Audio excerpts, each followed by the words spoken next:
Hello, hello, hello, hello. Welcome to another episode of Ball Over Passion. We've got the Watford preview for you guys. Thank you so much for keeping with us. I know we're late. I'm sorry. And no, it's not me. Somebody else had a little bit of trouble getting here on time, but we won't name names. All the boys are back. We got a full house. So we've got some good stuff planned for you guys. I think this was a weird game to analyze. I'm not going to lie. Really happy with the 3 points, but probably one of our worst performances in the last 10 games. And so I'm really excited to kind of, get into it because I think there was definitely some issues that not a lot of people talked about. The kind of clinical nature of it kind of overshadowed a lot. But no, I'm not on holiday quite yet, Mush, but I will be soon. I got one last one in me. And how are you guys doing? Curran, Z, Willow, All Chris? good, bro. All All good, good, boys? man. All good. Looking forward to reviewing the game, man. To be fair, look, when I was watching the game, I was a bit dozed off. So I want you to analyze the game perfectly from me today, man. I'm excited just to hear this. No, it's good. It's good. We've got a lot. Look, part of the reason also why we're late is we've got a lot of visuals to kind of help you guys out. And you guys let us know in the comments if this is stuff that you really want to see. So I think we should just get into it, guys. I think this could be a little bit of a longer one because looking at it, let's just talk about first impressions. Okay. I'll go first to Willow, mate. What did you make of the game? Just overall, was it kind of a fly by the seat of your pants kind of look, or It was a, was it, I'm just focused on the 4 wins, George. I don't care how we do it, but we are probably one of 3 teams in the league only to do 4 in the bounce, which is a significant mm, thing. it was a bit frantic, wasn't it? The way we played, it was Yeah. definitely not what we were expecting. It was a bit of ball striking FC. I would like to say a bit of a Manchester United esque kind of the way they kind of we did it. Not to be fair, normally the defense this season has bailed out the attack. So it was nice this time round for the attack to bail out. It just shows the kind of different avenues we've got, and I think it showed the talent we actually have on display as much as we played really poor, and I agree with what you said, it's probably one of our worst performances this season. But yet we still had the capabilities to go out and get the 3 points. Hopefully, we don't see many performances like that again. But I think it speaks volumes to where we are, and yeah. Yeah, mate. Look, it's a tough one for me because I almost feel like we probably had our most fluid attacking performance in this game, but then it was, combined with our worst, maybe sustained pressure. So, Mm, on the whole, you've got kind of the total other side where a lot of people have always questioned, Mikel's attacking fluidity, his rotations. For me, I felt like, he definitely showed that in this game. There was a lot of combo play to really get excited about, to sink your teeth into. But on the whole, really, when you're looking at it, it was such a poor level of sustained performance. And so on that topic, I'll go to Z. We didn't get your possession, mate, that No. we look for. But what were your thoughts, kind of overall, on the game? Were you Mm, excusing some of the facets? I mean, we're definitely showing a different bow, and I don't want to hide away from it being a poor yeah. performance overall, but. Attacking wise, I think there was a lot of hope in there about what we could do with better Yeah. combo players. What do you think? Mm. I think, look, obviously, like just from the start of the game, when we started conceding, I just had a feeling that we would just be a bit, shaky defensively just from the get go, and I think that was the whole pattern the entire game. But when we scored, I said this out loud, and I said it to my brother, and I was like, "We are a good team. Like we are good." Yeah.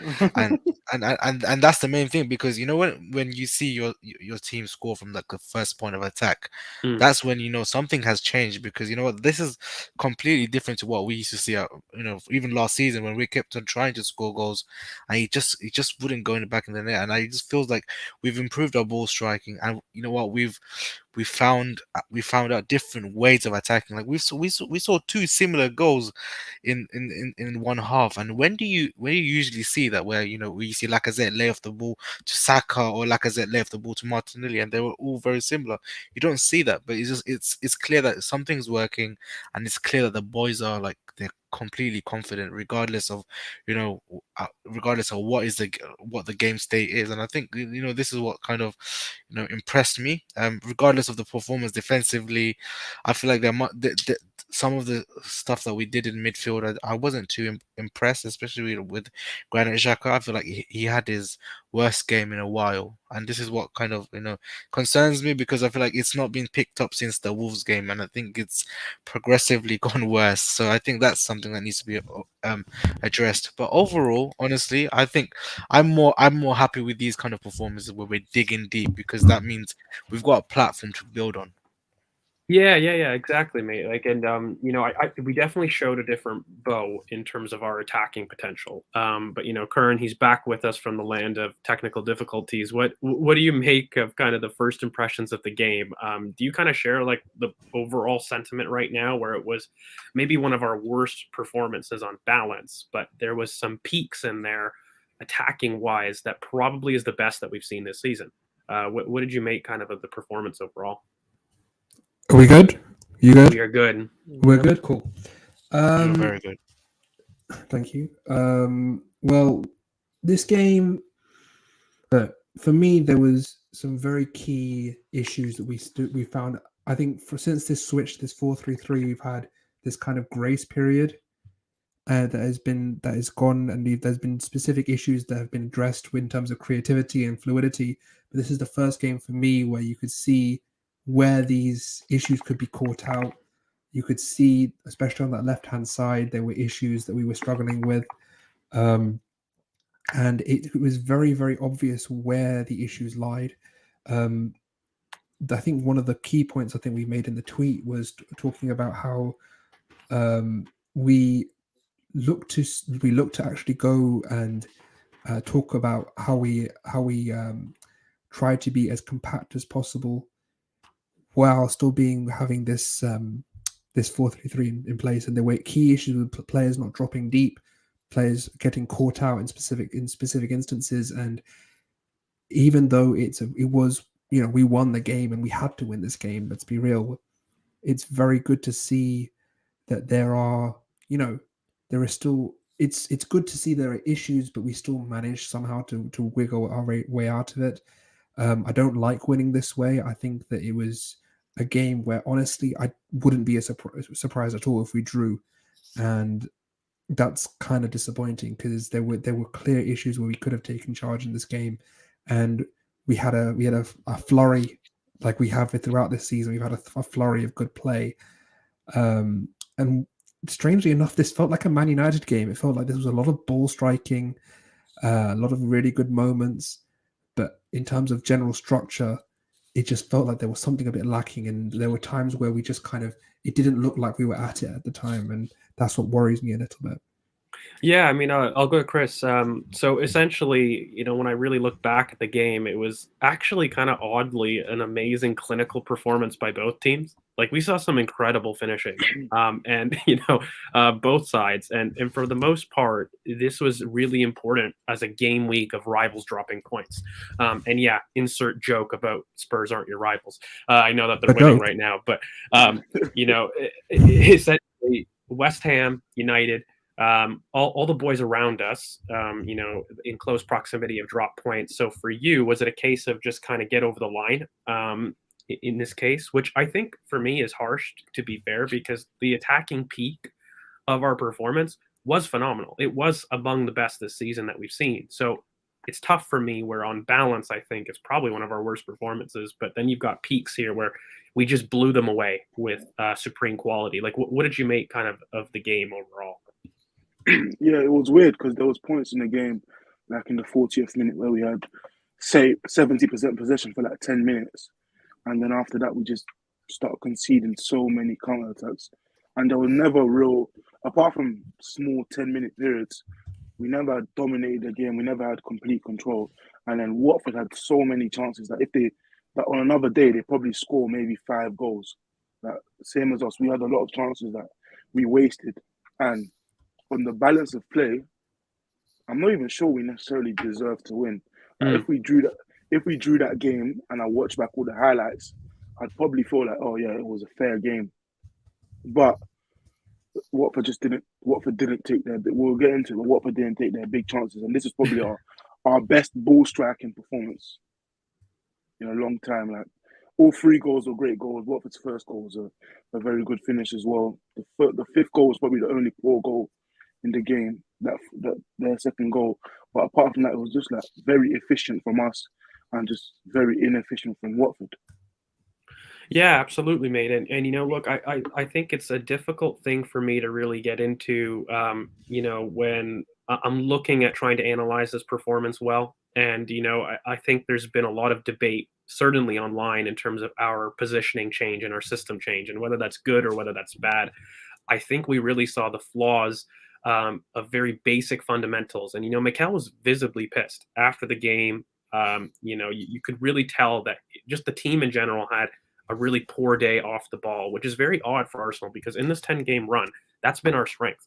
If anything, our technical security and our kind of possession in play was really the critiques that you would have of this team. Off the ball, second balls, that was something, compactness, that was something that we were able to do. But I think we kind of masked positional fluidity in combo play and sacrificed it for really poor off the ball structure, really poor compactness. And it really came from, Granit Xhaka's influence on this 2-3-5. So just as a reminder for people, let's kind of show up really immediately in the game. You see this very typical 2-3-5 that we employ. We no longer, I know there's a lot of debates on this, 4-3-3 versus pivot, but really it's this 2-3-5, which again, I'd encourage everyone to go back in the summer to have a look, back at our 4-2-3-1 versus 4-3-3 video. This is what we employ, guys. And I've had a lot of questions online about, this change in system, but really, guys, we've just added somebody in midfield. In the middle third. And that's because we've trusted our back line and we've trusted our technical security that we no longer need to have that security option. When you have Granit Xhaka and Partey in there, they control the second balls enough that you don't need a third at the back to build in a 3-2-5. You can sacrifice, you can add somebody in the middle third, which, gives Thomas Partey options. And, he had a great game himself again, a couple shaky moments in different areas. But once again, Thomas Partey shines kind of in that, lone pivot in quotations. But really, it's just this 2-3-5, right, guys? Like we've seen this quite a bit.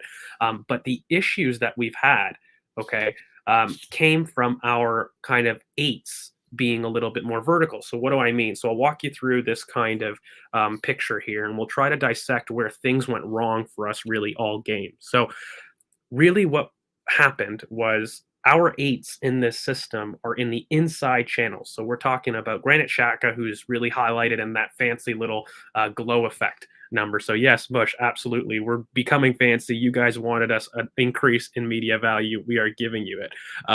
But the two circles, guys, they just highlight basically Lacazette and Martin Odegaard. So we know that Martin Odegaard drops into the half space, but with Lacazette, this is where the issue becomes. We have zero box presence. And so what Mikel has asked right now is essentially Lacazette to drop deep to fill in that second attacking midfielder. Don't view Lacazette as a striker.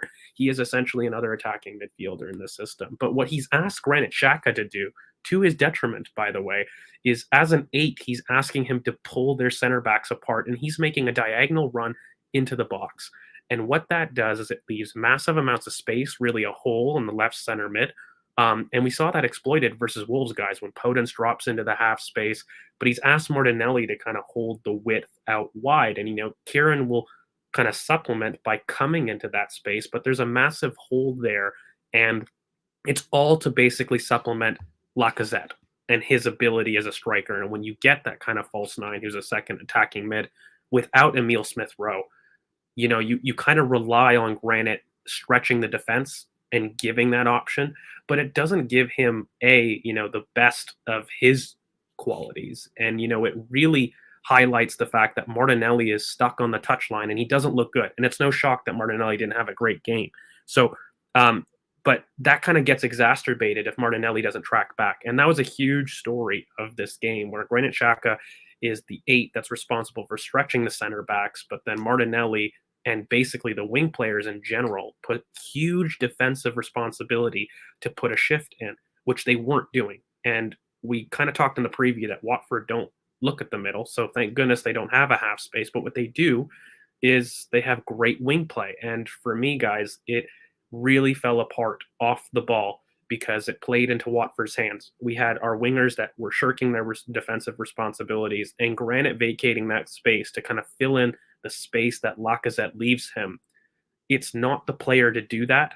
And I've had a lot of debates online about formations, in quotations, and roles.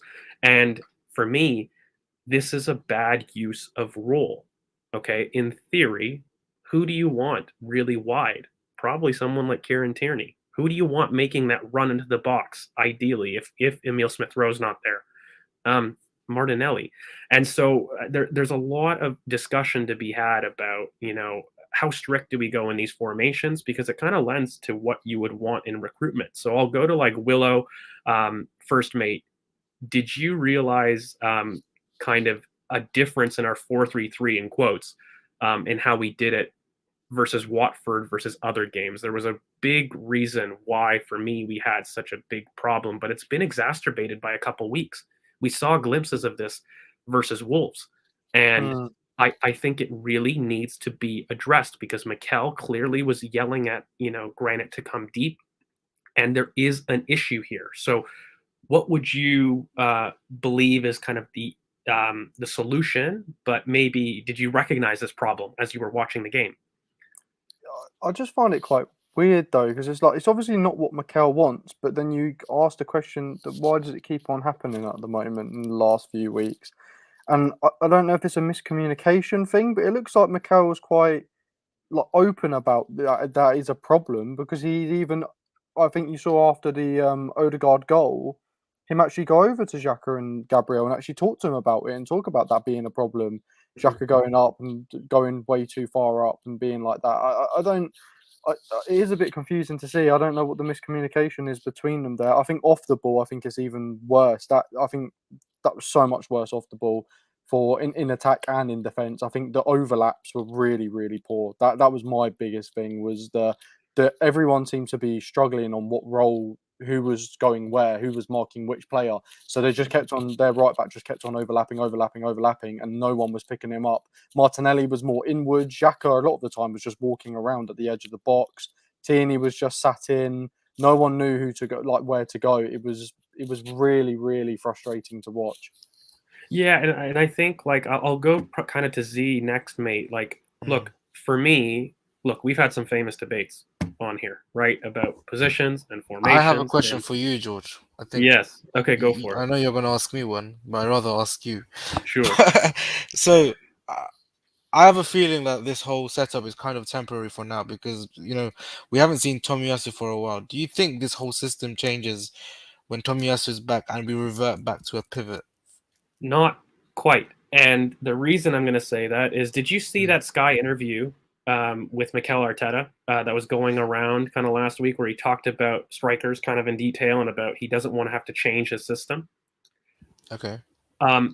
The biggest change has been this Xhaka high eight. So, for example, when you've got Tomiyasu and Cedric's been good, it's not that Cedric's been poor forcing us to do a high eight, right? Like the reason that we've got Cedric back there, and if you replace him with Tommy, they're similar profiles. So, for me, it's not really a case of in or out on that side. But what he is trying to do is he's trying to increase using Martinelli without Emile Smith-Rowe. I think he's the key. Emile Smith-Rowe not being fit really impacts your ability to change to the other system. And, that is really the key change for me. And when you're looking at it, Lacazette is a very specific type of striker, right? And I think there's been a very purposed recruitment to Vlahovic, to Tammy Abraham. What are those types of strikers? They are more complete nines. There aren't these false nines that drop into the half space because, again, we have Emile. It makes no sense to me to really have a striker do that. And you want your other players attacking the box, right? So for me, it makes more sense to have Emile inside. And, instead of Granit attacking the box like that, ideally you want a goal threat, right? Which is Martinelli doing that. And then you get into this whole debate about is Martinelli a striker and whatnot. So for me, though, we have to start looking at the roles on the pitch. And when we talk about these 5 channels, what is that inside role doing? What is the central role doing?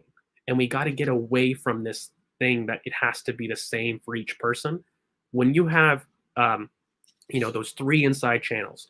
You need 2 playmakers and a striker. Okay, that's just fundamentally it. You can ask your wingers to hold the width touchline, but what that sacrifices on the inside, right, is having your midfielders or Granit Xhaka making the goal runs. That's the effect. If you want to stretch the pitch with the wingers, you're asking your 8s to be vertical. And again, I don't think that lends itself great to even Martin's best game. Martin himself is a true number 10. If you're really, regardless of what you think about him, he is a true number 10 to the truest degree. So what you need is a physical presence that will allow him to float between the lines. He can't be vertical to the same degree.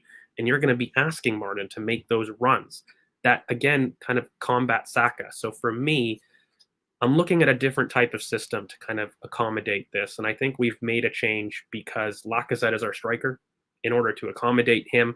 And the fact that he likes to play in midfield and not in the box, is the biggest change, because right now Cedric and Tommy Ass are kind of similar in profile. But I do kind of want to get to the other boys in terms of what they felt was the big issue in the game. And then we have to get into kind of the specifics of it, because there's a lot to discuss here. So I'll go first to Curran. Me and you had kind of like a little debate, little mini one before this, where in a sense I had a big issue with our compactness, a very big issue. What did you make on your rewatch? Do you yay or nay it? No, honestly, because the thing is, and this is why I urge people to rewatch, because there are things you see completely afterwards. Like, I think this is one of the biggest games that I think on rewatch has totally altered my perception of the game. Because in time, I just felt like we were allowing them too much space between the lines, and we were just trying to collapse into it and try and sort of collapse into our block and just sort of try and get out of our own way and try and leave space in front. But it was, in fact, when you rewatch it, you can see that our left-hand side just doesn't collapse properly, and we left too much space in between the lines. And especially when you try to when you give for the likes of a Dennis or a Joao Pedro or whoever they had on the wings time and space, and not having, and you have that side, that right hand side for Watford open. That was the biggest problem for me, and it was very strange that we were just one of the things, and I'm sure we'll get into it, for their first goal for the overhead, and I think CK has done very well with actually highlighting it, is how Granit doesn't move. He doesn't mark anyone. He's in between 2 players, and I think that's just a microcosm of what happened in this game. This is, for me, one of Granit's poorest performances.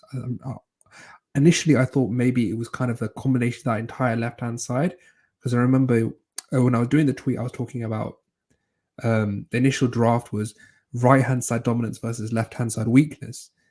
And for me, it felt like it was a poor side from that whole left-hand side that was going, felt off it. But in reality, if you look at it, it was mainly Xhaka and Martinelli, I feel, getting each other's way, not really dropping back, and really not understanding how to. I think they would go over too excited at times, and I just feel like it was very much a case where you need to look at how we were looking to try and, as I said before, over enthusiastically lean into this 4-3-3 without actually remembering that you have to be compact, and you have to be able to understand that you need to defend a game at times. You don't need to be going 4-3-3 and 5 channels all the time. You need to be able to sit back and understand that you need to defend the lead as well. We worked so hard to get it. It was great in terms of that 20 minutes of great fluidity, but you need to be able to defend it as well. So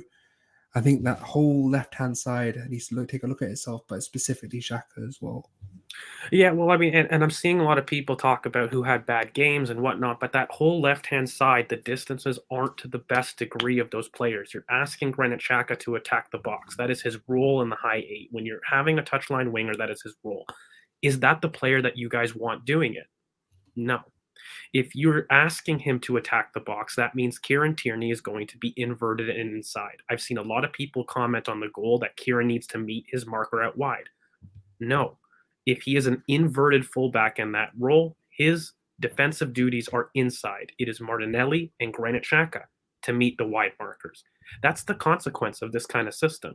So I'm seeing a lot of people levy criticism at the wrong players, and it's super, super frustrating to me. But I kind of wanted to give a chance to Chris and to other people before we get into the game, because we do have to. But I think this really was the fundamental issue of our system kind of collapsing on itself. We lost all compactness because of it. So I'll go to Chris, and of course Willow Z, mate. You guys jump in quickly if you wanted to add to it. But Chris, mate, again, I'll pop it up on the screen as you're talking. But for me, this kind of Granit Xhaka impact of him attacking the box is the fundamental key to why things have derailed off the ball. What's your opinion? Well, I think him doing that allowed them spacing behind him, and obviously we highlighted that Watford are very good, or not very good, but are only threatening out wide. So Xhaka allowing that space in the left half space just killed us in transition. Like for Sissoko, who is obviously a very powerful player, but not the best dribbler. So if you have a marker in front of him, he won't be the best player. Free space to run into is very threatening, regardless of how good a player is. So Xhaka doing this and Xhaka being so high, and then not willing to pick up a runner because of it, we'll talk about it, but in the goal, he didn't pick up a runner. He just stood and watched. And he did that a lot in the game. So Xhaka being so high and then not being willing to pick up a runner always left us outnumbered in a place where Watford are continuously going to go. So it just killed us in transition, especially. Yeah, no, mate. Like again, and I want to get into the highlights because we are going to have to. But really quickly, Willow Z, mate, do you guys have any input on this? Because I think it's a big tactical impact on just this system and kind of in general of the game. Yeah, I think as well. It is to do with the tactics, and I think the roles of the players and what they're actually doing. I think, as you said, it wasn't down to Kieran. I think Kieran got a lot of flack that game for stuff he shouldn't have got flack for. It wasn't down to him. It was his role. He actually needed to be in the box there, and it should have been Xhaka or Martinelli picking up a player. And Xhaka just seemed to be, I don't know what was going on in his mind. He just seemed to be walking around the pitch. I really do think at the moment he must be struggling with the role he's been given, because I don't think he really understands the role, what he's been given. It's really peculiar to see some of the images that we've actually put on there. You've got to be doing more. Sissoko was having an absolute field day getting in behind him all the time, and it was causing us problems. Luckily, it was Sissoko, even though he got a goal. Like, you put a half-decent player in there, they could do serious damage. Luckily, him on the ball is funny to watch. Yeah, absolutely, mate. And yeah, really quickly, thanks so much for your super chat, mate. We really appreciate it. Yeah, Everton, I had said in January, they are my pick to actually get relegated. But you know, 3-0 down. 3-0 down. 3-0 down, which is yikes. But guys, we really do have to get into the game state. So I think we should do a tactics pod. You guys in the comments, let us know if you guys want us to really break down kind of these rotations and why. We kind of did it in previous pods, but maybe we need a specific kind of little special breakdown for members, which is maybe another little plug. If you'd like to see that, you guys let us know. But moving on, specific game states. I'm going to run through the Yao Pedro chance really quickly, guys. I'll just quickly narrate it. You know, this is off the first couple minutes, and it kind of gave you a hint to how the game was going to go. I'm not going to lie. You know, you're looking at the line. It's a good line by the boys. And then, you know, obviously the Dennis shot right after. He does really well to slot home from that angle, which is, you know, kind of immense, to be honest with you. But at that point, it was people not picking up, a little bit slow to meet their mark, and it really was in the first couple seconds of the game. So for me, I'm not too strong on it, but it did give me a little bit of a case of, is our midfield awareness going to be on it today? Because that was really the issue, not picking up runners in between. And, you know, Yao Pedro does, you know, a simple pass, and it kind of opened us up, and I was like, okay, this should give you a wake-up call. But I'm going to go to Z on the next portion, which is basically the Odegaard goal, because you love Martin Odegaard. So I'm going to quickly run through it for those that didn't see. So Ben White, again, in midfield. We talked about this in the previous Wolves game. This guy is not just a center back. He steps into midfield really very regularly. He passes the ball off to Cedric, who, again, this is a 3-on-3. This is an example of our kind of positional fluidity that we're really working on. And if Saka's wide, it doesn't really matter because, you know, I think it got kind of almost misconstrued that, you know, everyone loved the pirouette of Martin Odegaard, but I really want to focus on Bukayo Saka, who tells Odegaard what to do with the pace of pass and where he puts it. He tells him to turn inside. He's not telling him to come back. He's telling him to turn on the other side with his pace of pass. Odegaard gives a beautiful 1-2 using the pace of pass. And, again, Bukayo Saka baits Kamara and he's off. And when you're looking at it, it's a beautiful assist by Bukayo, but then a little bit of praise has to go. A lot of praise actually has to go to Martin Odegaard, who does what I've been screaming at him to do: be more vertical, be more decisive.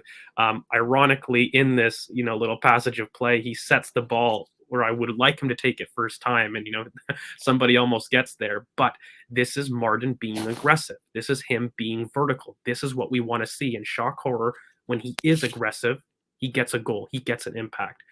What did you make of this passage of play, mate?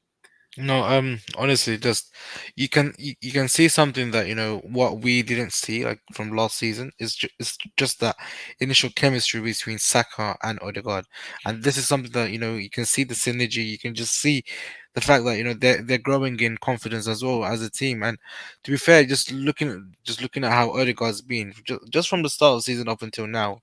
He looks a lot fitter. He looks a lot sharper, and he's moving a bit more freely. And I feel like you're saying, he's attacking, with more aggression, with more I feel like with more intent. I feel like at the start of the season he was a bit more passive. He was making the easy passes, but now he's trying to force play, and this is why it goes really well with powerful runners like Saka and players like Martinelli, that wants to make those runs inside. So I feel like someone like Odegaard, is improving, and he only bodes well for our team in general. And obviously his finishing, I feel like he went on a good run earlier on in the season. And now that he's picked up, I feel like it was a very good goal. But yeah, I mean, I would like to see him score more with his right foot if possible. I mean, he's very reliant on his left. The trouble is, mate, like, he can hit that first time, right? He takes a touch, and I'm glad that he got it off, but he increases this hesitation. I just think he goes up a level. I mean, and for me, he's improved things. It's why our positional fluidity was really, really good the last couple games, and even in this game. But if he adds weak foot, less hesitation in that final action, whether that's a pass or a shot, and he really becomes aggressive, I think you see the benefit. Martin wasn't doing this last season, and it's resulted in a huge spike in goals. What's he on right now, guys? 5 goals, 4 assists, and that's completely due to him being aggressive like this. Now, can you imagine, instead of doing this once or twice a game, he's doing it regularly, and we can drop the pass completion? I think, again, a lot of these debates, you get drawn in on player debates, right? But a player doing some of the things that you've critiqued him for, doesn't make it wrong. If he's showing this, I'm happy to have him in the team. But has he surprised you, George? He has surprised with his willingness to do it. Absolutely. Because I still think that he's got a long way to go. Because again, if he's not doing those things, he's kind of useless in the team. If he's not going to be aggressive and he's not going to be doing those aggressive running, then you almost lose a role for him, right? Because Saka's going to be doing that, and we'll get a chance to look at like the Saka chance, the 7-minute chance, because I think it shows to you the difference between Martin Odegaard and Bukayo Saka. And yeah, I do agree with this comment. I am very harsh on him because I know how good he can be, and his technical ability and what he was showing was not the level. And it's not that he can't ever do it, but if he fixes those things, we have a serious player on our hands. And I know he can. It's because a lot of it is mental. A lot of it is just becoming aggressive. And I've always wondered, how aggressive can you make somebody who's kind of docile? That is the one question I had.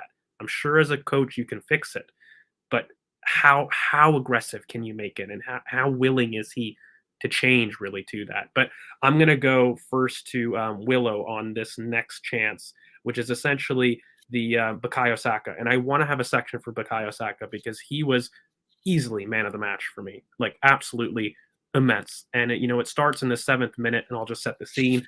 Partey's receiving from deep once again. Shock horror. Ben White stepping in, giving him an option, and first time, Partey is able to fire it off to Saka, who evades the touch from Kamara, and he goes inside.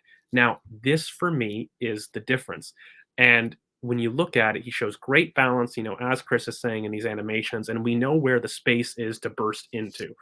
But when you compare this to the Odegaard chance before, there's one word that these tacticos love to use, and I'll use it. It's a coaching term. It's called qualitative superiority.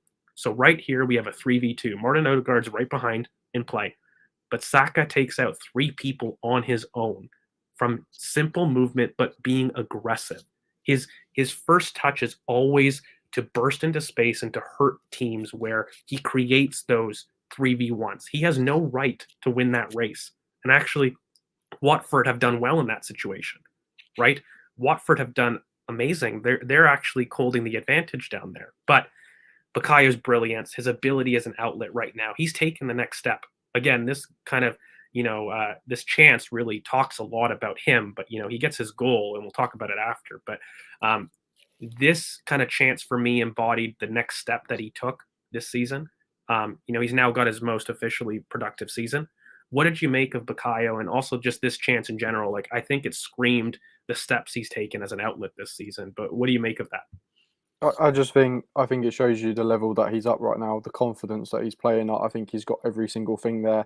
You can see Kamara trying to bully him, try and hold him, try and outstrength him, because I don't think these players still realise what Bukayo Saka is. I don't think these defenders actually know what he is, the strength that this guy holds. They still think he's this kid that they can bully, and then they get into this game and very quickly they realise, Jesus Christ, this boy can really shift weight. He can really push me off.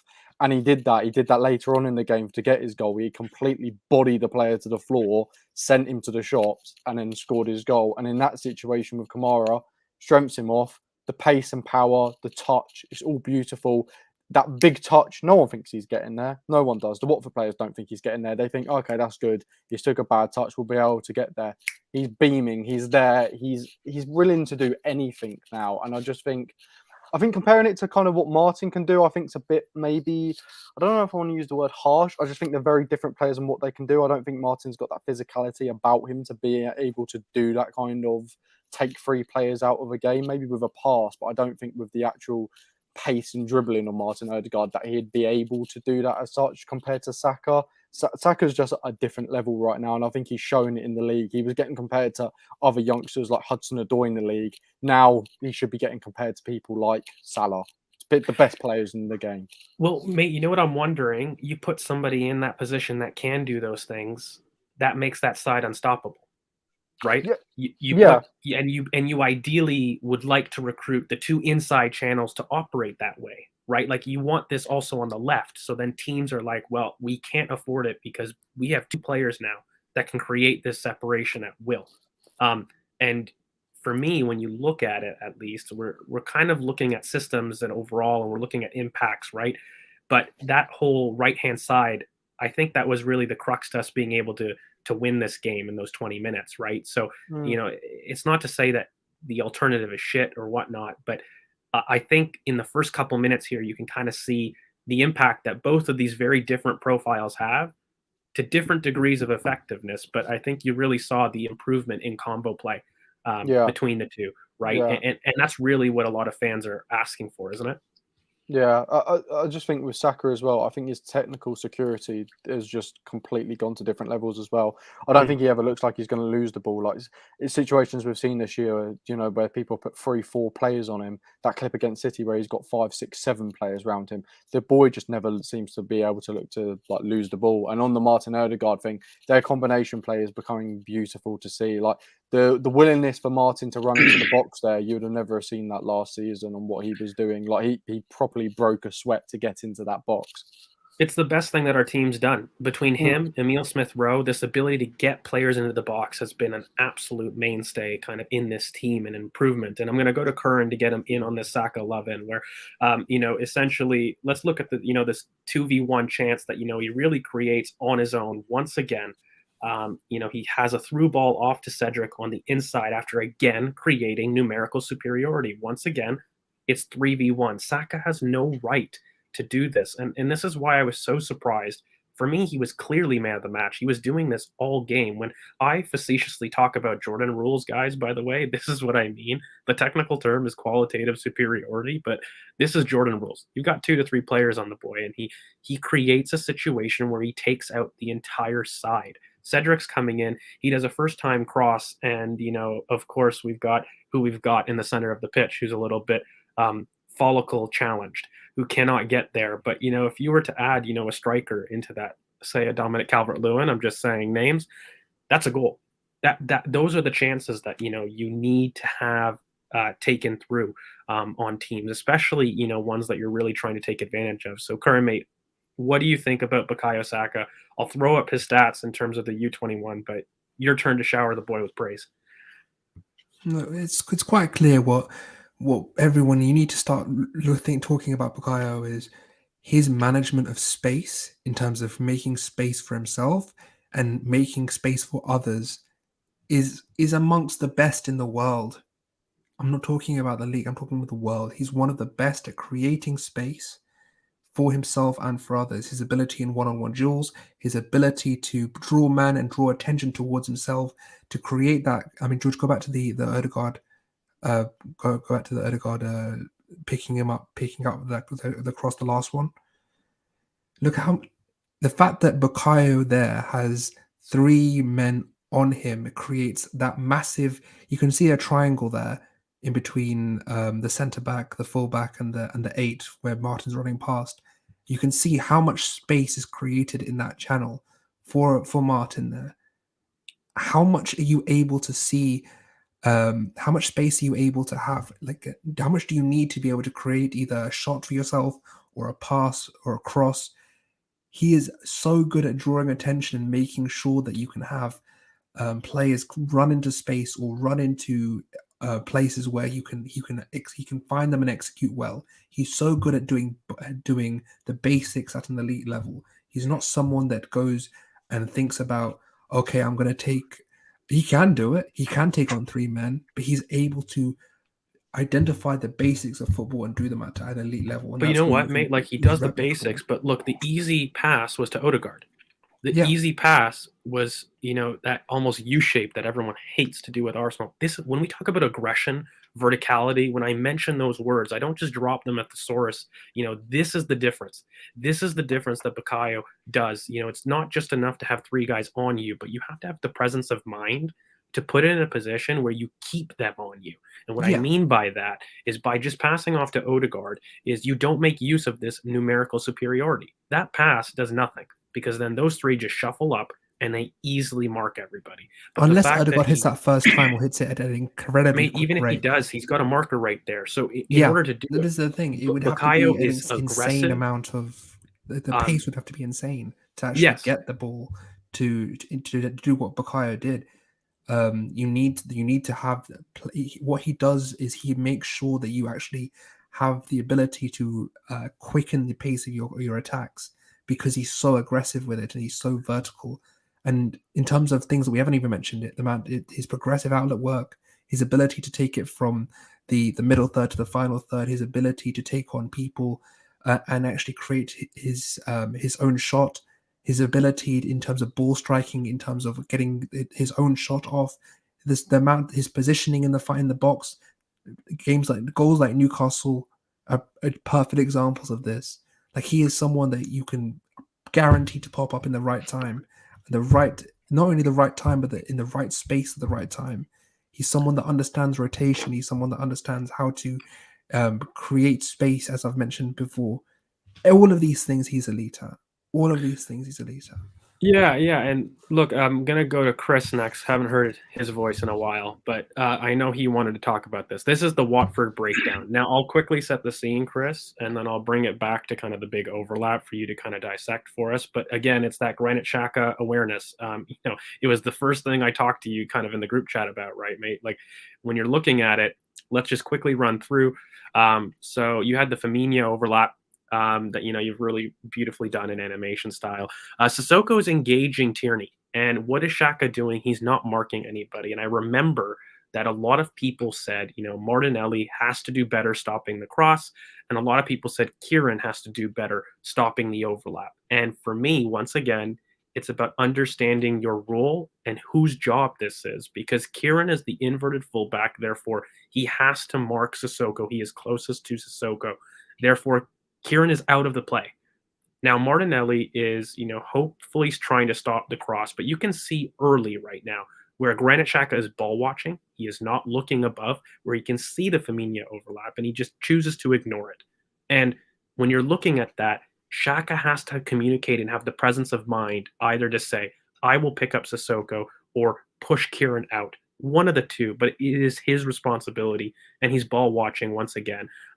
In the end, the overlap comes. Martinelli can't, from a standstill, attack the box in the same way that Firmino does. And so he loses out. It's a beautiful cross. And look, fair play, immense bicycle kick. But, once again, I find Cedric quite flat-footed, but really Ben, who I hate trying to critique, but you have to be fair. Anytime a ball in the box comes to the 18 in the penalty spot, your center back has to deal with it, doesn't he?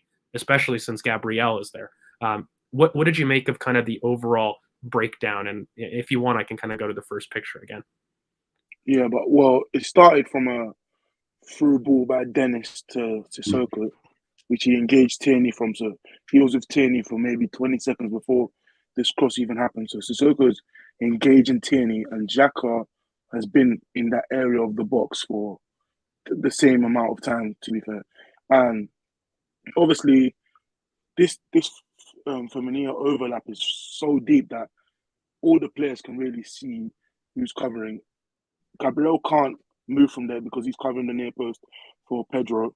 So Xhaka's the only free man, and he should have the presence of mind to either tell Martinelli to cover it, or he should cover it himself. And he doesn't do that. And for me, I was blaming Martinelli earlier because I didn't put the screenshot in, but Martinelli earlier doesn't go out to the wing. All three of them are in a line inside the box. And obviously, this is just poor defending. And for me, this cross shouldn't have come in. But then when it comes into the box, it's Ben White's responsibility, because Gabriel can't aim to get the head up because he has to mark the near post. And Cedric is even shorter than Hernandez, who's very short himself. So Ben White should be the one to go out to the penalty spot and try to head it away. But we just didn't do that. And then it's a great bicycle kick and then bottom corner, which is hard for the keeper to save. But I really think we could have stopped that maybe 30 seconds earlier, just by not letting the cross come in.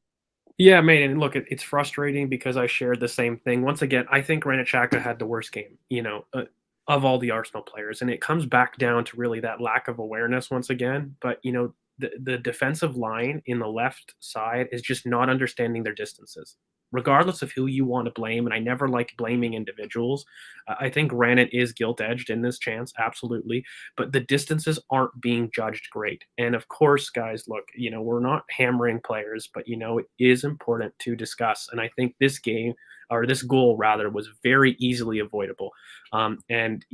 Look, Martinelli didn't track back the best of times, but that breakdown in communication, it's not his fault. For me, you got to stop ball watching. And this is a thing that Granit Xhaka does quite a bit. So he does have to pick that up. Absolutely. And I'm with you. Ben White has to call that. Boys, really quickly around the panel, did anybody have a difference of opinion down there on the breakdown? Not really, no. I mean, I think it's quite clear that Granit is kind of just marking air. Yeah. And he's got to rotate on so Tierney can engage the cross, and he just doesn't. So yeah, absolutely. And really quickly, guys, of course, we have to include our little Thomas Partey uncle shooting. That's kind of your bingo. Some people might say, the bingo is 5-yard burst and whatnot. But guys, this is actually not a bad shot. This is what I want him to do. And, when he takes this on, he actually shapes it quite well. Willow, quickly, mate, Partey, immense game. What did you kind of make of, his final third impact? Because he's been really incisive between the lines. He's really pushing play. I think a little bit risky, too risky in this role, but, he was excellent, finding people and also contributing himself. What did you make of Thomas's first half? Yeah, I think I'm loving his it's just like compared to what we've been used to in the past on players like not playing risky, playing the sideways passes. He's always playing now a lovely ball into that final third. A lot of the times it's a reverse pass as well, where he fakes where he's going to pass it as well, which is beautiful. It completely sells the players and gives our players more space. Like especially someone like Ødegaard, who still may not like impact from behind. It gives him a bit more time to then have the ball and be able to turn with it, which is beautiful to see. I think he was really good. I am going to be a bit critical of him though. I'm going to be a bit more because of as much as I thought he had an amazing game. The one thing I will say is I still think he needs to learn to when to release the ball. I think sometimes he dawdles on it a bit too much and he lets them set themselves a bit more than what he should. There were times in that game where he should have got that pass off quicker, or Martinelli was very touchline and no one was with him and he could have maybe got the ball over there, but he didn't. But apart from that, excellent game. And it's a contingency of games now, isn't it? Like how many games in a row has he been quality now? He's been so good since 2022, so good. And again, second balls, he's just been absolutely quality. Yeah, mate, like absolutely. And kind of to set the tone, let's get into the second half. It's almost an hour in, and we do have to talk about those kind of things. But essentially, sorry, we have to talk about the Saka goal. Yeah. Sorry, let me go back. I'm going to give this to let's go Curran. Actually, you haven't talked to. No, you talked about Saka. I'm lying. I'm going to give it to Z. Okay, Saka tackle. Let's just run through it really quickly. This is all on him being defensively aware, not giving up lost causes, going in to have a beautiful recovery tackle, and he makes this decision for Lacazette. He could have gone to Martin Ødegaard out wide, who's screaming for it, but he makes the difficult decision to drag three men once again, gives it to Lacazette, who has the presence of mind not to get in his way, just drop shot behind, and Bukayo lashes it in to basically cap off a performance in a season where he's got his most productive season for sure booked on date. What do you make of Bukayo Saka's goal, mate?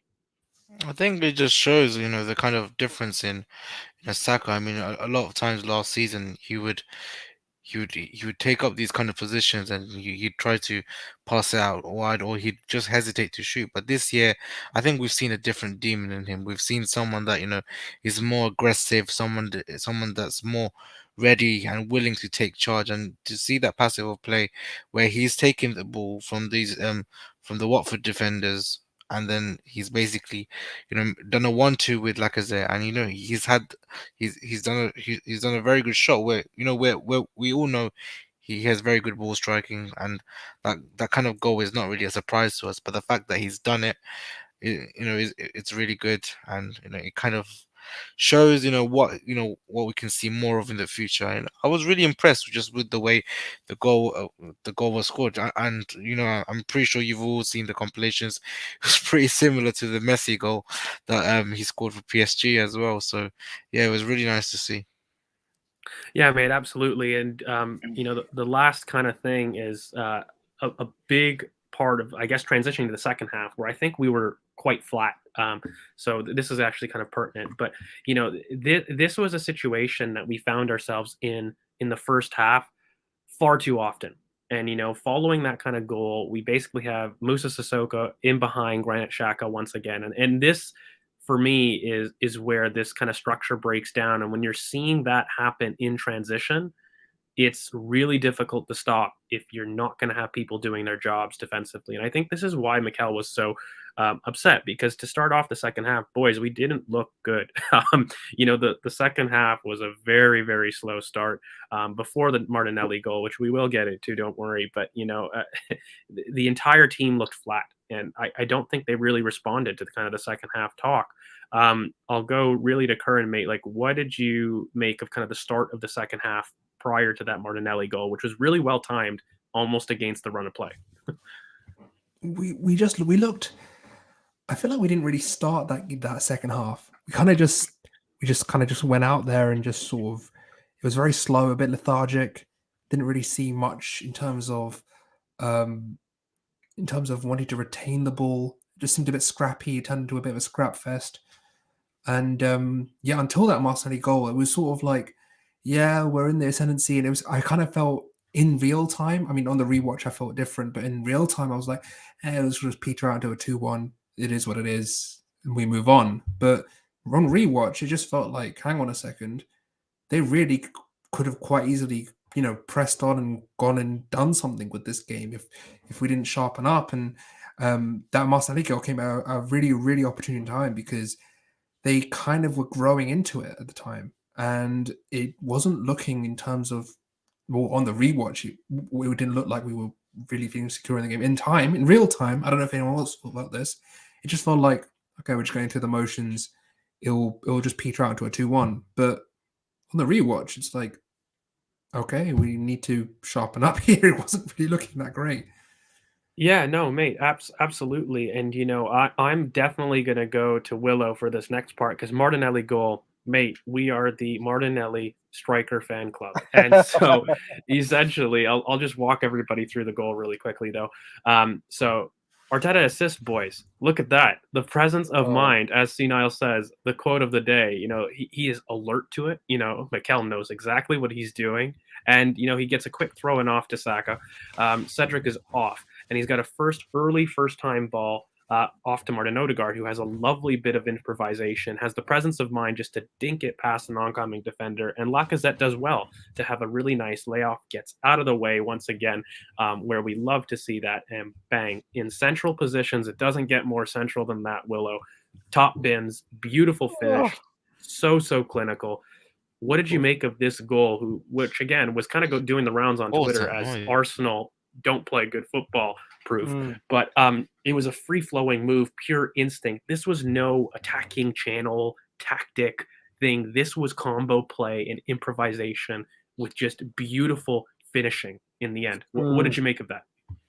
It's so hard because it's like that. I've got so much endearment for that goal, and I want to say that's my favorite. But there were so many good goals. It's hard to say that. I love that Arteta was so because you don't see in the clip there, the little picture there, that he actually runs up to get that ball as well. He's alert to the danger. He's alert to, hey, we can start a counter attack. He literally gives Saka the instruction, take it quickly, and we go and score. And seeing Martinelli in them central positions every week, I'm getting. As much as I love Martinelli and it's not his fault, I'm getting so frustrated and watching him because I hate watching him touchline. I absolutely despise watching it. Thinking that Tierney could be in those positions, putting them balls into the box, and Martinelli's there, and he does really, really struggle. So to see him in that central position, I think narcissistically just proves our point. Just please play him centrally. Look what that boy can do in them central positions. The guy can do it inside the box, outside the box. Just let him go central and he will put it in the back of the net. Like, if anyone still thinks he's a winger, I don't know what more proof you need to be told that he's not. Like, please, for the love of God, please start playing him in the central positions because that's what the boy can do. He's got bags of quality and he's got the finish on him. He's got the ball striking. He can header a ball. He's not like Lacazette where he's going to be huffing and puffing to try and get in the box. He's going to be able to get there quickly and meet the mark. It was just a beautiful goal. As you said, beautiful combination play. And I love it from Arteta. And even the Sky Sports, they're having a go at Arteta saying he shouldn't be coming out his technical box. Well, you can suck it. Pure violin. That's all I'm hearing. Absolute salt. But I want to give a chance for Chris, who's also part of the striker brigade of Martinelli. What did you make of the goal, mate? I'm not part of any brigade. I'm not going into any war. But I do think it was a great finish, like outside the box, great finish. Quick counter. It was just quick with everything. Everything was one touch. Saka throw, Cedric one touch, Odegaard one touch.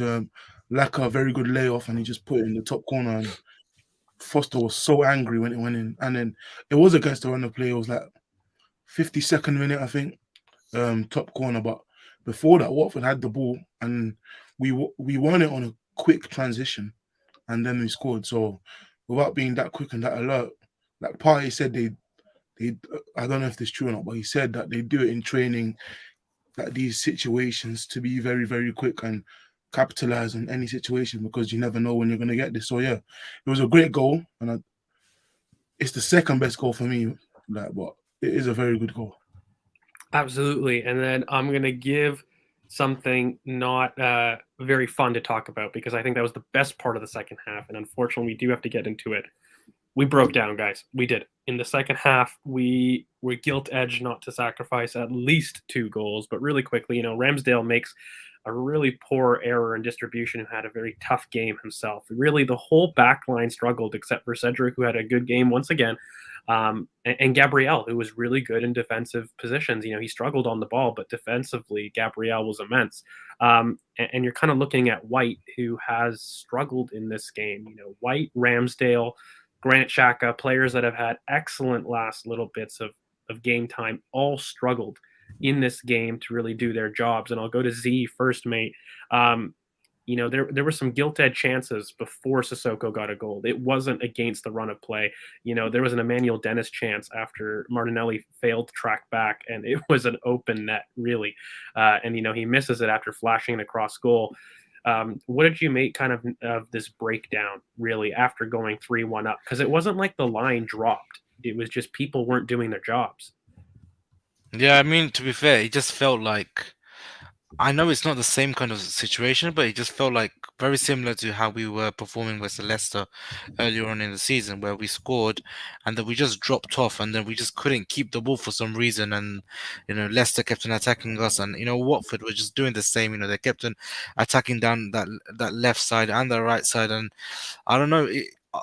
It felt like they were never going to score until they ended up scoring, and that's when I started panicking, because I was like, you know what, we could literally capitulate because we weren't that good defensively yesterday.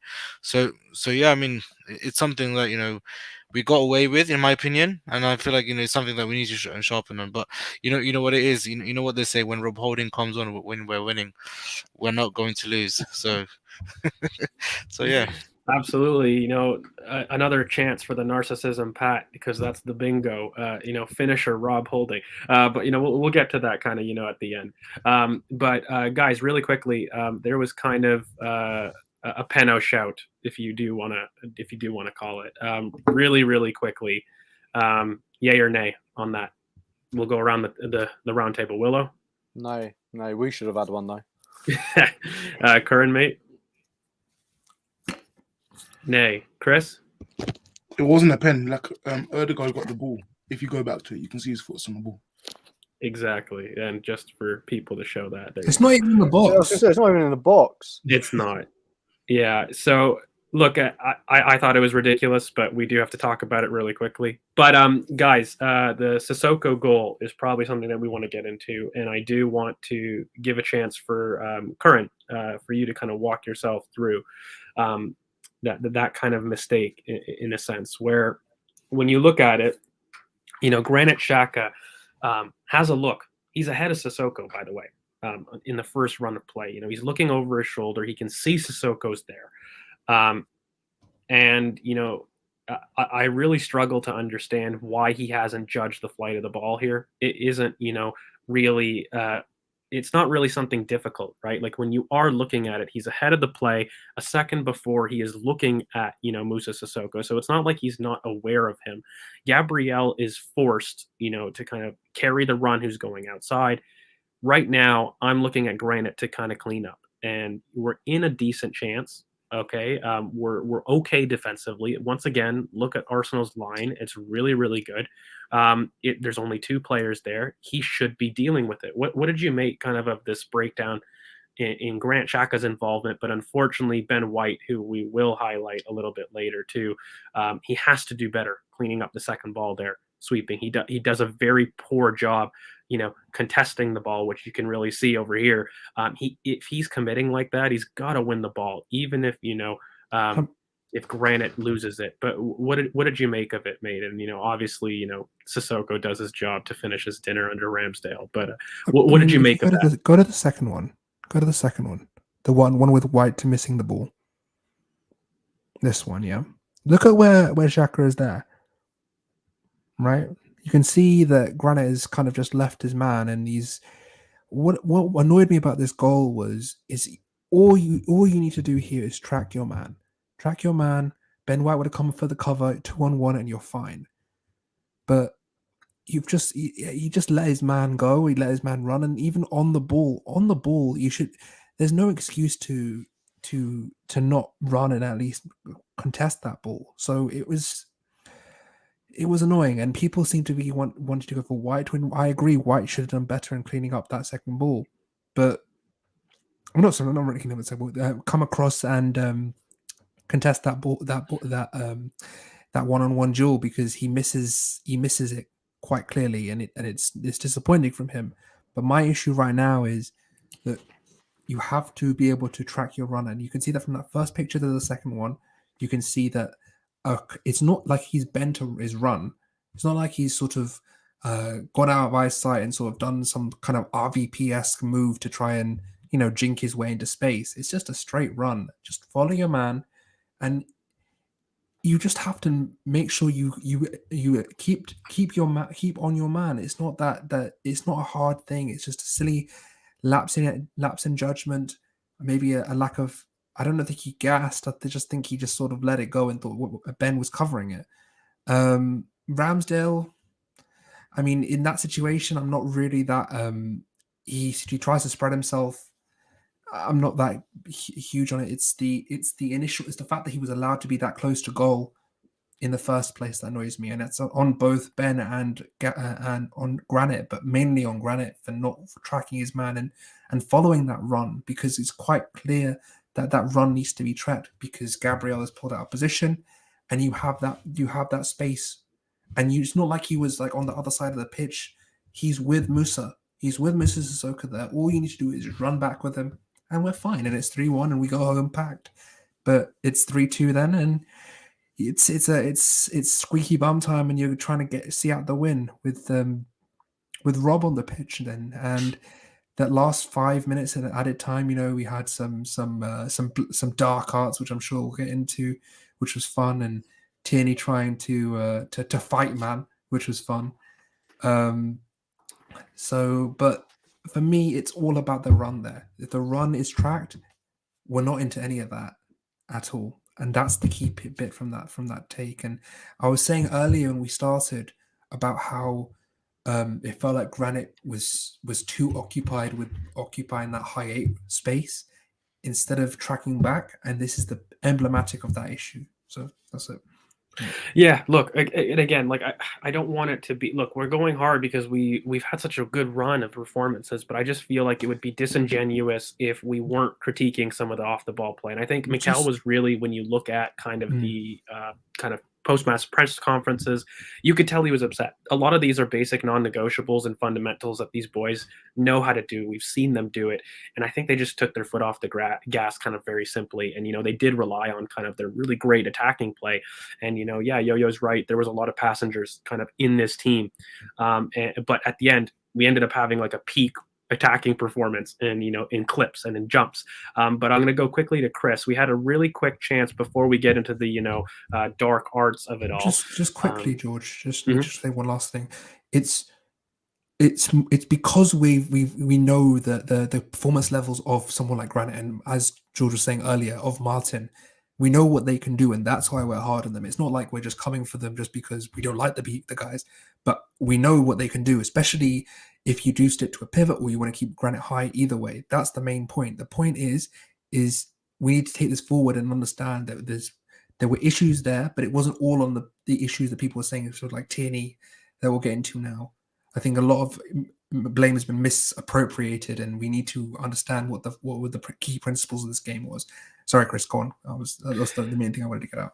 Yeah, really quickly, like I will just really quickly go through, Chris. So, you've got that 4-4-2 press that we were employing, and Martin Odegaard has a great chance, which he does this. He's a willing presser. He doesn't always get the ball. He's not always successful like this, but he's always a willing presser, and his endeavor is rewarded. He basically receives a 2-on-2, passes it off to Laka, and we do have kind of a 1v2 chance, and in the end, Lacazette does what Lacazette does after Odegaard fires it back to him for the reverse ball, and he sends it to the proverbial row Z. What do you kind of make of this chance? Because it was kind of against the run of play as well. Watford had been having a couple really great chances, right? What did you kind of make of this little 4-4-2 press chance? That was after the Cedric elbow, if you remember. He elbowed Pedro in the face and got yellow straight after. That was probably the best bit of pressing we did all game. That was probably one of the only turnovers we caused all game, and it resulted in a massive chance that Laka wasted. Because if you go back it was obviously it was 2v2, but Martinelli won the race. You can see Martinelli won the race there, so he could have laid it off to Martinelli. So he had two options to pass, and he messed it up. And then he skied it, like an awful shot, which he could have killed the game. Like honestly, we had these chances. He could have killed the game, and also just before their goal, they had the biggest chance of the game. I think that Dennis chance, which I think was probably the biggest chance of the game. Yeah, like really quickly. Like I mean, we'll do that. And Chris, why don't you walk us through it essentially? So Sissoko picks up the ball. As you can see, when we were in this deep block, Martinelli wasn't watching his man. He didn't track back. Firmino just overlaps, and Sissoko plays the through ball. And then, as you can see, it's a very easy pass to play across the box. Very easy. And he plays it across the box, and Dennis at the back post just... I honestly, I don't know how he missed it, but he skied it straight up into the air, and it stayed 3-1 at that point. But it is so poor, isn't it? Like that was the Dennis chance I'm talking about prior.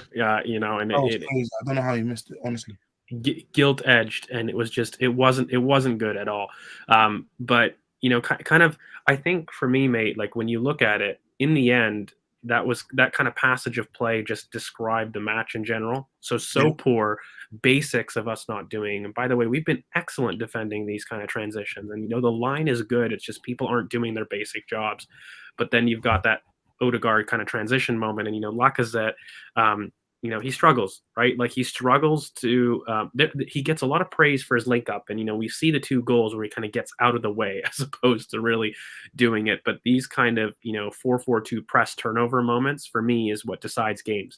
Like we need to start being, you know, super clinical if we're going to be playing this way. So I don't think that this is a big worry long term. But moving on, kind of lastly, I want to give this next topic to Z before we kind of look at impact because we do have to wrap up soon. But Z, mate, dark arts, really quickly in the 89th minute, you know, Eddie is not jumping. He's sending their center back crying over. You know, he then a couple of minutes later, he's lucky not to get a you know, a red card. I'm not going to lie, because you know I've seen them given on the 89th minute. He escapes it. He finally gets his yellow card here. You know, which is shown for that kind of tackle after Cedric is very evidently furious. But then, you know, Kieran Tierney, a couple minutes later, down in injury time after we do the whole Rob Holding finisher sub, you know, he goes down after, you know, Hernandez little rush of the Latin head moment. And, you know, he does a little bit of a dive. And at the end of it, you know, there's a great still of him basically saying, come on, then. What do you want? Yeah. You want something? What do you? Yeah. What do you make of in general the dark arts in terms of Arteta bringing? We know these transition fouls, right, mate? But this kind of nastiness, I love. I'm not gonna lie. The Ben White tripping of the Wolves player, you know, this Kieran Tierney portion, you know, Eddie backing into the center back, mate. I'm not gonna lie. I love it. I love this aggression. Like. Arsenal aren't, excuse my French, pussies anymore. We are men. And, you know, look, is it cheating? Is it towing the line? Absolutely. Do you hate seeing it as an opposition? Absolutely. Do you love it as your fan? Give me more of it. You know, what do you make kind of these little instances where it was a touchy game, and you know, they didn't lack cojones, Troy.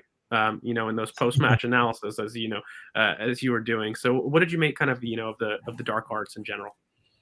Look, George, I think we have to be clear. We didn't start the season like this. We weren't doing the same. We weren't doing that. I think what triggered it was probably that Everton game, where I think Godfrey was getting away with almost murder. We could say, and then the game after that, we were just literally just chasing the referees. We were just doing the most just to get the just to get the referee's attention, or we would just go down so easily by a touch. I feel like Arteta had to say something to the players to make sure that, you know, we get the benefit of the doubt, or we take advantages of these little calls. You know, I think Pep does it the best way. You know, he gets players to do these dirty fouls, or gets them to fall on the floor so easily, just purely because, you know, it kind of matters, you know, in the game. Like every little moment counts. So I feel like, you know, now that we're doing it, it's, you know, it's working. But I also feel like we did that out of spite, because earlier on in the game, I think Watford did that a lot, but they were just getting they were just getting touched, and they had their hands all over their face, falling down like they've been shot by some AK-47, all that stuff. So I feel like the fact that we did that towards the end was brilliant for me. It was brilliant game management from the players. They knew, what, in order to get in these players' heads, you need to kind of act like that. And I feel like Eddie came on and he kind of disrupted the flow of their play. And to be fair, I think he did really well. And we already know Kieran Tierney; he's got that in him. He's always been like that. But I think it's just there's been a general effort from the squad to ensure that they get they all do have their own part in this whole dark arts. What you'd want to say?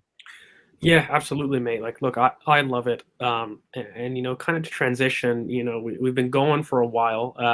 Everybody in the comments, thank you so much for your engagement. It's been absolutely phenomenal, all stream. But we're going to kind of draw it to a little bit of a conclusion. And really, lastly, what do you guys think this means for the top four? Again, I don't want to drag this performance too much, but I did feel it's probably been our worst since Everton away, potentially. We have got away with one. I'm not worried that it's a long-term issue, but I have noticed that this Granit Xhaka off the ball structure needs to be fixed going forward. Absolutely. But I'm going to go to Willow first, mate. That makes it now 4 wins on the bounce in the last 10 games, taking pretty much maximum points, really. And when you look at the top four, right, West Ham, Man United dropping points there, we're creating separation. Wasn't vintage, but we've been vintage for 10 games. So I'm not having this that, we don't deserve a little bit of cheating the XG. What did you kind of make of our top four implications after this performance? I just think, a lot of people are still talking down on us, saying, it's just because everyone else is awful. We took 25 points from the last 30, only dropping points to Man City, where we could have easily won that game. And Burnley, who are a little shithouse team that do like to, keep points from people. Gary Neville also said a funny thing about Arsenal and them still not thinking that we can get top four and that we've still got hard games to play. Well, I just want to do some simple maths. We're 1 point ahead of United with 3 games in hand. Even if we went and lost against Chelsea, Spurs and Liverpool, we'd still be 1 point ahead of them with them games played and the same games played as Manchester United. So I really do think top four is there. We're beating all the little teams. We're beating all the teams that we need to beat. And, we're looking good. We may have not looked good today, but we've had some hard circumstances as well. People don't talk about it. People think we've had it rosy.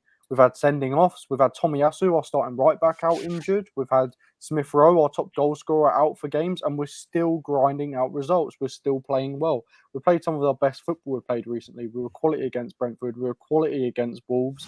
We're changing narratives. We've come back from behind against Wolves. We're doing everything we need to do to get top four, and that's the way I see it going. Yeah, absolutely, mate. And it seems like that's the general sentiment, really, with the boys in the comments, boys on the panel as well. Like, Kern, I want to give you a chance, top four kind of projections really quickly. What does this kind of make for you? I mean, look, poor, sloppy performance. I don't think we've hidden in this review. I think we've been rather scathing. And I think Mikel shared the sentiment. Again, I don't think that this is a worry long term, but we definitely kind of look like we need that Emile Smith-Rowe injection in the arm, don't we? No, it's quite clear. I mean, the fact is I'd rather have this performance against a Watford, and I'd rather be able to get away with one, and then I think this gives Mikel a bit of a kick in the just gives him that, okay, we need to start thinking about what's happening here, because this could happen in a massive game. We could drop points. We have a couple of really up and downish fixtures: Leicester, Liverpool, obviously, and then Villa. We need to be these none of those three are easy games, but we need to be able to maintain that level against Leicester, Villa, and then if we can get something from Leicester, Liverpool, great. But the issue right now is we're going to start playing teams that are, upper mid-table, not in that European race, but like upper mid-table-ish. And it's a case where we need to think about, can this structure be something that we can maintain and get really good results against those kind of teams? And if that is the case, then he needs to be able to adapt this system so we can get the best out of it against, let's be real, teams that we should be beating, and obviously Liverpool in the middle. Absolutely. I'm going to go to Chris, mate. Look, we've got some players to come back. I think Kern makes a really good point in terms of it was really nice to get this warning sign before the next three, right? In March, we've got these next three games coming, and I think it was a really good shot in the arm to basically remind everybody of the non-negotiables. I think we got lazy. I think lazy is the right word. It wasn't incompetence, but it was lazy. And I think it was a really great reminder for showing the team and Mikel basically telling the boys, look, when you don't do the non-negotiables that I tell you to do, we throw games. And so we need to get back doing the basics. Like, what do you make for this performance in the context of top four and also making, ground on rivals as well? I think everyone knows my thoughts on top four. I think this game was good. Top three, even. Yeah, top three, actually. But we'll talk about that later. It's good. Like, last 10 games have been the best team in Europe, 25 out of 30 points. Only lost to Man City and drew to Burnley. Only Liverpool and City have scored more than us in the last 10 games. So, yeah, we've been very, very good. I think this obviously now we're fourth and no one can deny us now, because obviously when you're fifth, when we were fifth, everyone's just saying, oh, you saw how United went with their games in hand, so we can't be game in hand FC and all this stuff. But now we're fourth with three games now, and then 1 game in hand on Chelsea. So yeah, we're in a very good position and then the next 3 games is in 9 days. So the next 3 games are 9 days apart. So you play 3 games in 9 days, which we haven't really done since December. So it's going to be a big test for our injuries there.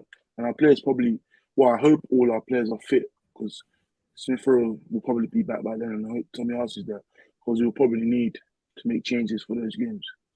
And then we get a break. Yeah, absolutely, and we do get a break. I mean, Zime, I'll lastly kind of end with you. What do you make of this performance in the context for top four? I think it kind of shows. I mean, we've been kind of asking for these kind of performances where we're scamming out wins in the most nicest way possible. Because we've been having to perform in the most perfect way possible to get wins and to play like this, and for people to come and say, oh, this is a United kind of performance, which is good once in a while. It kind of puts some doubts some doubts into people's minds that probably think that we couldn't get top four. So I think it's a very good solid base for us to build on, and for the next 3 games that we have, because we've got that bad performance out of the way, but we still got to win. And now we just need to focus on all the weaknesses that we kind of had in the past few games, and just try and secure maximum points from the next 3 games. I know we might not, but just try and aim for maximum points. That's the main goal. The aim is consistency, right, boys, outside the teams of the top 6 in terms of outcome. That's what we're looking for. And ultimately, it was a clinical performance to go 4 on the bounce in a crucial game week with rivals dropping points. Saka officially clears his most productive season, showing his level change. When you're looking at it, guys, we have still yet to introduce our top goal scorer of the season. I think that's important. Emile Smith-Rowe's influence on the team is a really important tempo change. It's going to be super important for these next 3 game blocks where you're looking at a lot of transitions. I hope that these problems kind of enlighten both fans in the comments, but also everybody else about our little bit of issues in transition recently. I think we're going to have to be on it. We're facing 3 teams that are great in transition. We're talking about Leicester, Liverpool, Aston Villa, 2 of which are the 3 at the back. We've done well against that last season. I hope we don't do this 4-4-2 press and we go into kind of that man marking DM press that we've been doing against 3 at the back systems. We can keep this 2-3-5, but we need a little bit of a better defensive responsibility, and that's where really Emile Smith-Rowe does phenomenally well, right? So when we're looking at it, we have to do well against Leicester, Villa, and I'd like to see a performance against Liverpool. But I think we need a big win versus Leicester just to be like everyone to be pumped up for the Liverpool game, because if you remember going into the City game, everyone was just lively because we just smashed Norwich. So people weren't really going into that game with fear, as the fans as well, because obviously the stadium is important. But like we have that 3 games, 6 days, not 9 yet. The Villa game's away, which is important, and then the Liverpool game is probably an acceptable loss.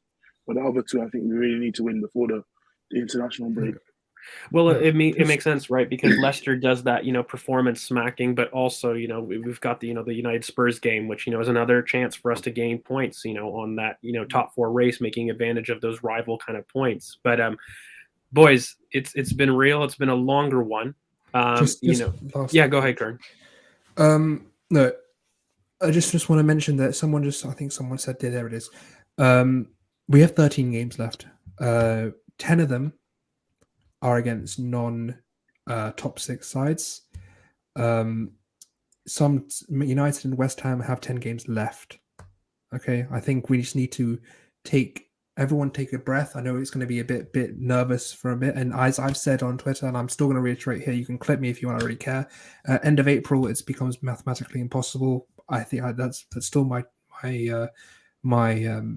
take that it will be mathematically impossible for us to not get top four at the end of April.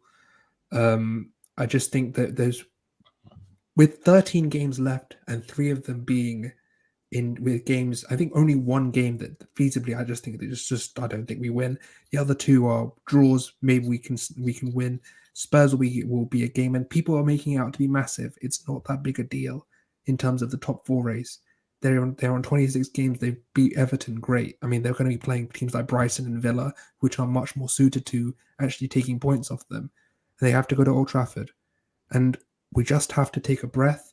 Just remember that it's not a sprint, it's a marathon. We've been saying this since the beginning, and we're going to say it now. I think just everyone take a breather. It's going to be okay. I think we will accept that it's not been a great performance, but just relax. It's going to be fine. It's fine, exactly. And guys, we're going to have so much content for you guys coming up. We've got a special Roman Abramovich breakdown pod that's, going to be arriving. His name again? Roman Abramovich. It didn't sound like that. It didn't sound like that the first time. I need my one pronunciation mishap before I go, okay? But guys, lineup, that's coming. So please keep your eyes peeled for that. It's going to be some special content, a little bit different, kind of our usual. And then of course, guys, with all those games coming 3 and 6 days, we're going to have basically a video a day, which is going to be a little bit crazy the following week. The only thing that I'm going to say is thank you so much for all the engagement. I really like it. I think this is an awesome comment from Nashville Gooner, where essentially nerves are good, guys. We are playing meaningful games. You just have to make sure that you're looking at these rules that we've always said, focused on your own lawn, and make sure that we have that consistency of teams outside the top 6, and we will be there. But guys, make sure you like, comment, subscribe. You hit that bell for notifications so you know when we do upload. We have absolutely massive amounts of content coming, so please be excited about that. We have some membership content as well. If you guys do want to become a member, we'd love to have you guys. You just click that little join button beside the subscribe button, which of course you're already doing because you're subscribed, of course. I'm going to have to say a little goodbye. You won't be seeing me for a little bit. I'm going off to Italy for a little bit of a Rome conference for work. So the boys here will hold down the fort really well. And, I'll come back hopefully with a bunch of wins for Arsenal. I'm just going to remind everybody of the prediction tables. Don't worry, I'll be telling the lads my predictions. For everybody worried if that top spot won't go away. It won't. Don't worry. It will. It will. But this is kind of the impact after Watford. So guys, you can find us all the socials down below. You can find us at BoP Footy on Twitter. Myself, you can find me at GeorgeV_AFC. Willow mate, where can they find you? The One Willow baby. It's the One Willow, not the One Willow baby. Every time, man. I'm pretty sure someone searched the One Willow baby and try to find Current me. mate, where can they find you? You can find me at Current BOP as always. Awesome. And Chris mate, where can they find you? CK Football, CKFTB on Twitter. Absolutely. And Z mate, where can they find you? Private Arsenal Z, baby.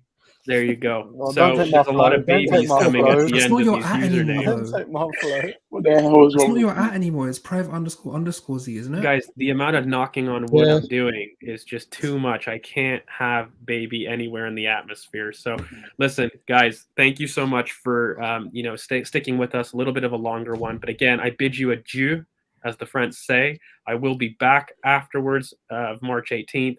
Thank you so much for your engagement, and we will see you guys hopefully for the Roman Abramovich pod and, of course, the preview that's coming out on Friday. So thank you so much, and I hope you guys all have a very good one. Peace, Hasta la- boys.